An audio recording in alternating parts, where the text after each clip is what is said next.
सत श्री अकाल। आप देख रहे हैं आपका फेवरेट चैनल RR सिनेप्लेक्स और मैं हूं आपकी होस्ट रुचि राय। आज के इस वीडियो में हम आपको बॉलीवुड की एक ऐसी बड़ी हीरोइन के धोखे के बारे में बताने वाले हैं जिसे सुन के आप यकीनन हैरान हो जाएंगे। अब वो धोखा कहेंगे या उस हीरोइन की समझदारी, आप ये किस्सा सुनने के बाद खुद तय कीजिएगा, क्योंकि सिनेप्लेक्स का काम सिर्फ इतना है कि वो आपको पर्दे के पीछे की सच्चाई बताए। जिन बातों से आप अब तक अनजान हैं, वो बातें आपसे रूबरू करें, आपको वो चीजें बताएं। अब वो क्या होगी, आप उसे क्या नाम देंगे, वो धोखा कहेंगे, समझदारी कहेंगे या फिर कुछ और, ये आपको खुद तय करना है। लेकिन आपको जरूर बता देते हैं कि वो हीरोइन जिस पे आज ये वीडियो होने वाली है, वो हीरोइन है माधुरी दीक्षित। जी हाँ, माधुरी दीक्षित के बारे में हम आपको एक ऐसी बात बताएंगे जिन्हें सुनकर आप हैरान हो जाएंगे, क्योंकि उन्होंने हिंदी सिनेमा के एक बहुत बड़े एक्टर के साथ वो चीज की जिसके बारे में बहुत बड़ी बातें बनी।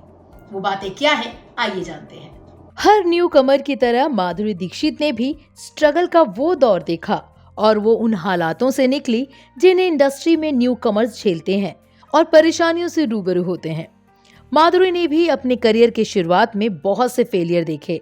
वो कई बार असफल रहीं, तब कहीं जाकर सफलता ने उनका हाथ थामा और फिल्म तेजाब की मोहिनी के नाम से वो अपने फैंस के बीच में लोकप्रिय हुई।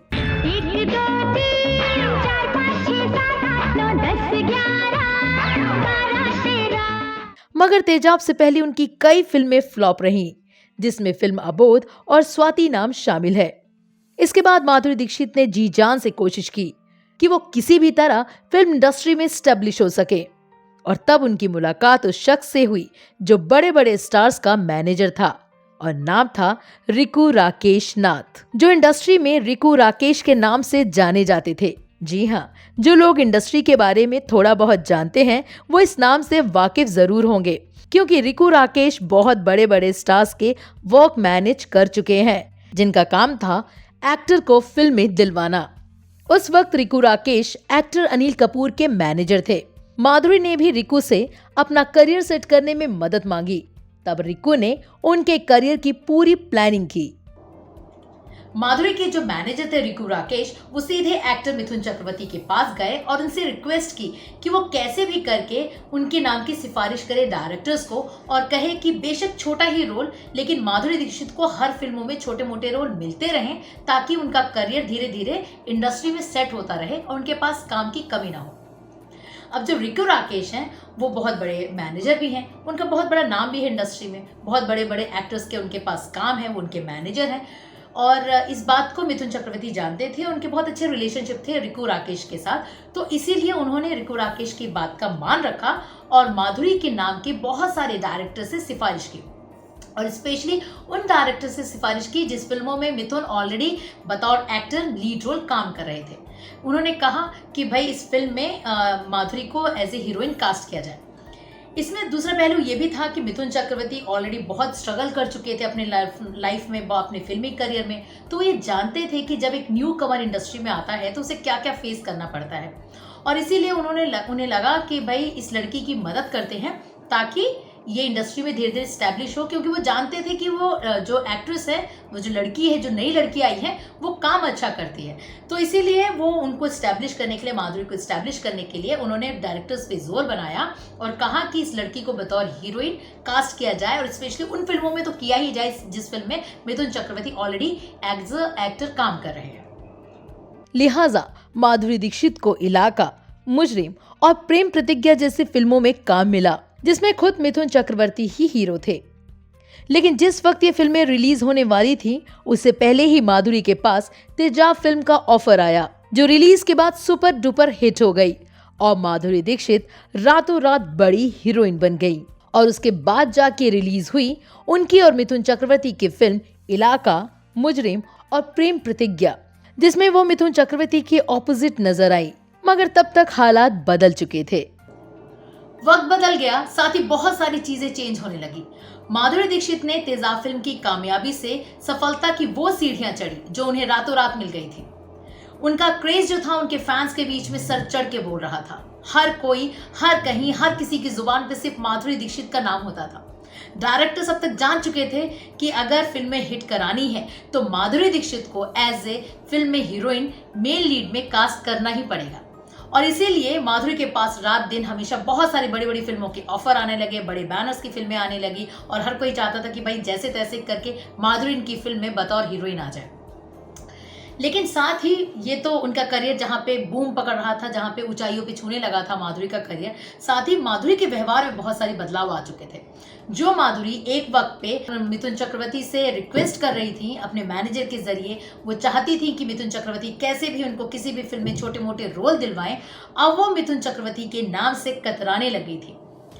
मिथुन चक्रवर्ती जिस भी फिल्म में एक्टर थे, उन्होंने इस फिल्म में माधुरी को एज ए हीरोइन कास्ट किया। लेकिन वही माधुरी सफलता रातों रात मिलते ही इतनी बदल चुकी कि अब वो मिथुन चक्रवर्ती के साथ कोई फिल्म नहीं करना चाहती थी। इनफैक्ट तेजाब के साथ जो उससे तेजाब फिल्म से पहले जो माधुरी की फिल्म रिलीज बन रही थी, शूटिंग हो रही थी अब मिथुन चक्रवर्ती के साथ, अब वो सारी फिल्में जो थी वो तेजाब के बाद रिलीज हुई।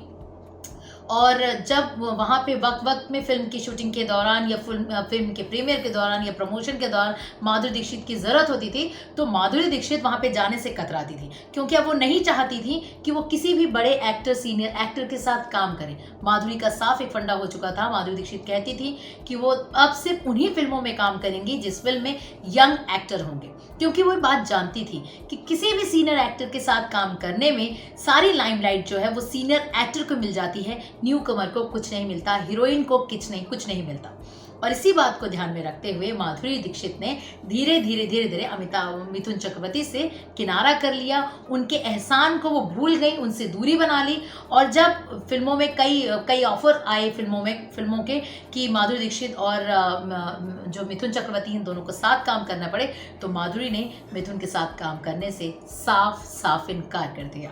90 के दशक में माधुरी का क्रेज लोगों के सिर चढ़ बोल रहा था।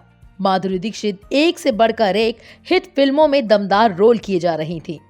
यश राज जैसे बड़े बैनर भी माधुरी को फिल्मों में लेने के लिए उनकी हाँ का इंतजार करते थे। लेकिन जैसा कि हम सभी जानते हैं, माधुरी ने डॉक्टर नैने से शादी की और वो अमेरिका में सेटल हो गई। लेकिन माधुरी को एक बार फिर से फिल्मों में कमबैक करने की तमन्ना हुई। जैसा कि हम सभी जानते हैं कि फिल्म इंडस्ट्री में उस वक्त शादीशुदा एक्ट्रेस के लिए कमबैक करना काफी डिफिकल्ट होता था। ऐसे में यशराज बैनर ने माधुरी को दोबारा चांस दिया, मगर उनका ये डर सही साबित हुआ। उनके कमबैक वाली फिल्म को माधुरी की बाकी फिल्मों की तरह उतना प्यार नहीं मिला जितना पहले मिला करता था। देखा जाए प्रोफेशनली तो माधुरी दीक्षित का ये डिसीजन बिल्कुल सही था, क्योंकि हर किसी को राइट्स होता है कि वो अपने करियर के बारे में सही डिसीजन ले सके, उसके बारे में क्या करना है, क्या सही है, क्या गलत है, ये उसका खुद का निजी फैसला होता है। और इसीलिए माधुरी दीक्षित ने जो भी उस वक्त फैसला लिया अपनी फिल्मों को ध्यान में रख के, अपनी फिल्मी करियर को ध्यान में रख के, तो हम इसे बिल्कुल नकार नहीं सकते या हम ये नहीं कह सकते कि उनका डिसीजन गलत था, क्योंकि उनके पास पूरे राइट्स हैं। ये उनका करियर है, उसे कैसे चलाना है, कैसे नहीं चलाना है, किस हद तक क्या काम करना और क्या नहीं करना है, यह हर इंसान का, हर एक्टर का अपना पर्सनल स्पेस होता है, उसका पर्सनल डिसीजन है। तो ऐसे में हमें उनके डिसीजन की कदर करनी चाहिए। मॉरल ग्राउंड पे देखा जाए तो ये चीज़ बहुत अजीब है, जिस बड़े एक्टर ने उनको शुरुआती दिनों में, उनके संघर्ष के दिनों में उनका सपोर्ट किया, उन्हें मॉरली सपोर्ट किया और क्या बोलते हैं प्रोफेशनली उनके नाम को आगे बढ़ाया ताकि उनको काम मिलता रहे, वो बतौर हीरोइन स्टैब्लिश हो, और उसी एक्टर के नाम के साथ वो किनारा कर दे, उसी एक्टर को नज़रअंदाज कर दे, उसी एक्टर को इग्नोर कर दे, तो देखा जाए तो काफ़ी हद तक ये गलत भी है। खैर, ये पर्सन टू पर्सन पे डिपेंड करता है कि ये कितना सही और कितना गलत। सिनेप्लेक्स का काम हमने पहले ही आपको बताया कि सिर्फ वो बातें बताना है जिससे आप अनजान हैं, जो पर्दे के पीछे की हकीकत है। अब वो सही है या गलत है, ये खुद आपको तय करना है। फिलहाल इस वीडियो में इतना ही। अगली वीडियो में जल्द ही होगी आपसे मुलाकात नए एक्टर के बारे में, बहुत सारे एक्टर्स की निजी ज़िंदगी के बारे में, बहुत सारे एक्टर्स के प्रोफेशनल लाइफ के बारे में, जो आप तक, जिन बातों से आप अभी तक अनजान हैं, वो बातें हमारा काम है आप तक पहुंचाना। और हम जल्द ही वीडियो में हाजिर होंगे एक नई वीडियो के साथ, आपके साथ नई सारी चीज़ें शेयर करने के लिए। फिलहाल ये वीडियो आपको कैसी लगी हमें लाइक और शेयर करके ज़रूर बताइएगा। चैनल को जो नए दर्शक हैं जिन्होंने अब तक सब्सक्राइब नहीं किया है तो प्लीज़ इस चैनल को सब्सक्राइब कीजिए, और ताकि हम जो नई वीडियोस बनाएं उसकी अपडेट, उसकी नोटिफिकेशन आप तक पहुंचे। लेकिन साथ में आपको सब्सक्राइब करने के क्या करना है, बेल आइकन को भी प्रेस करना है ताकि सबसे पहले नोटिफिकेशन आप तक पहुंचे। अगर आप टीवी की दुनिया के दीवाने हैं, आप वहाँ के सीरियल्स पसंद करते हैं, आप जानना चाहते हैं कि टीवी स्टार्स अपनी लाइफ में क्या कर रहे हैं और किसके लाइफ में क्या कुछ चल रहा है, तो इसके लिए आपका हमारा चैनल है, नया चैनल है टेलीफ्लिक्स। उसका जो लिंक है हमने डिस्क्रिप्शन बॉक्स में डाल दिया है। आप उस लिंक को प्लीज़ क्लिक कीजिए, चैनल को अपना बहुत सारा प्यार कीजिए, सब्सक्राइब कीजिए, वीडियोस को लाइक और शेयर कीजिए, अपने कमेंट्स दीजिए। और अगर आप में से बहुत सारे ऐसे दर्शक हैं जो फैक्ट्स जानना चाहते हैं, हिस्ट्री से रिलेटेड, साइंस से रिलेटेड, बहुत सारी चीज़ें, बहुत सारे जनरल नॉलेज की चीज़ें, तो आपके लिए भी हमारा चैनल है RR इंफोटेनमेंट। उसका लिंक भी हमने यहाँ पे डिस्क्रिप्शन बॉक्स में डाल दिया है। आप उस लिंक को क्लिक करें, वहाँ के जो वीडियोस हैं उन्हें लाइक करें, शेयर करें और चैनल को सब्सक्राइब करें, अपने कमेंट्स हमारे साथ शेयर करें और अपना ख्याल रखें। तब तक के लिए बाय बाय।